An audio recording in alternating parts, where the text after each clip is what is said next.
stab them all. What was that? What was what? Thought I heard something. No one said anything. I did. You will follow my instructions. I think my sword is talking to me. I think you had too much ale last night. We are totally getting sued. Magic items are the cornerstone of most fantasy stories. Whether it's the One Ring from Lord of the Rings, Mjolnir from Norse mythology, or Excalibur from King Arthur, no story is complete without some sort of item that exudes magical power beyond that of normal items. Some magical items in fantasy stories even exceed those limits and gain a sentience all their own, like the Sorting Hat in Harry Potter or the Magic Mirror in Snow White. In today's video, we're going to take a look at sentient items in Dungeons & Dragons and how they fit into your campaign. And towards the end of the video, we're going to make a sentient item of our own, so stick around. Sentient weapons, like other powerful magic items, require attunement to unlock their full potential. This process typically takes a short rest, usually an hour, spent focusing on the weapon. Sentient weapons can communicate with their wielders in various ways, depending on the weapon's personality and intelligence. This can include whispering thoughts or emotions directly into the wielder's mind. Some weapons may possess the ability to speak aloud, offering advice or commentary. Certain weapons may communicate through vivid imagery or visions in the wielder's mind. Sentient weapons often possess unique magical abilities beyond their standard weapon properties. These abilities can be passive or activated. Some examples can be guidance in combat by warning of danger, or enhanced damage that they can deal, or even casting spells and granting buffs.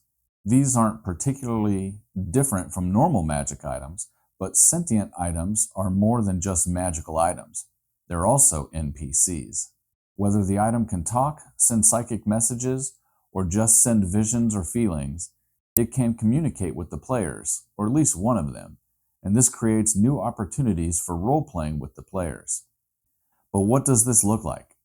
That can depend on not just the means of communication, but also with the personality of the item itself. A paladin with a dark, sarcastic sword is going to be role-played totally different than the paladin with a solemn, encouraging sword. Having an item with a similar personality to the character will allow them to work together, making them more powerful than the sum of the parts. Whereas an item with an opposing personality can be a tool to help temper the powerful player while the player thanks you for the trouble. If I ever found a weapon with the same personality as me, well, that would be pretty scary. Too true, Cletus. On top of the personality, the item probably has goals and motivations of its own.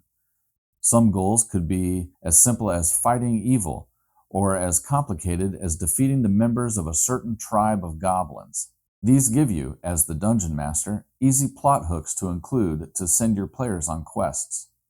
An intelligent sword might refuse to activate its power if you don't go kill a beast at least once a fortnight.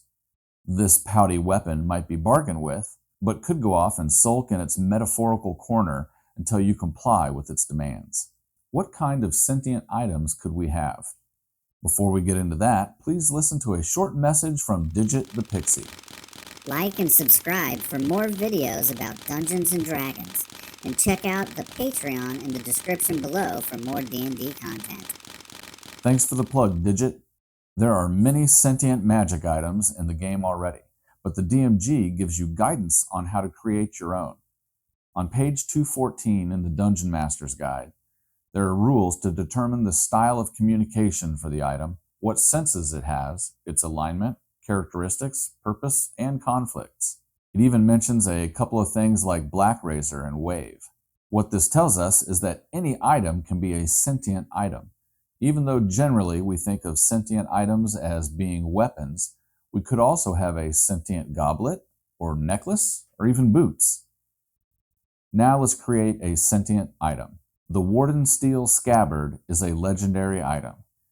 It is a scabbard that is imbued with the spirits of ancient guardians. It has an intelligence of 14, a wisdom of 16, and a charisma of 10. It communicates telepathically with its wielder. It is lawful neutral and prioritizes the safety and protection of its wielder above all else. Warden Steel's purpose is to guide the wielder towards becoming a paragon of defense and tactical prowess. Warden Steel provides the following abilities. It grants a defensive aura, giving the wielder a +1 to armor class. Once per long rest, as a bonus action, the wielder can activate Warden Steel's guidance and gain advantage on the next attack roll. Also, as a reaction, when the wielder is attacked, Warden Steel can grant them a +3 bonus to their armor class versus that attack.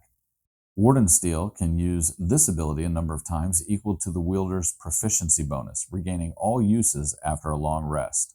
Warden Steel is calm while giving tactical advice during combat, analyzing enemy movements and suggesting defensive maneuvers.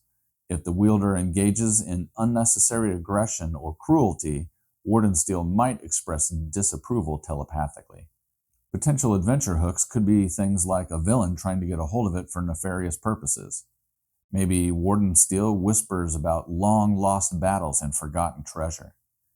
It could even suggest to the players that they should follow a certain course of action, like vanquishing the goblin tribe nearby that is ravaging the countryside. Make sure to be careful when giving players access to sentient items. If everyone has one, then that is a lot of role-playing that the Dungeon Master will have to do, and that many powerful items could lead to an overly powerful party. Have fun with it, and let me know in the comments if you have given any sentient items to your players in the past, and how did it work out. Until next time, keep on hacking the dungeon.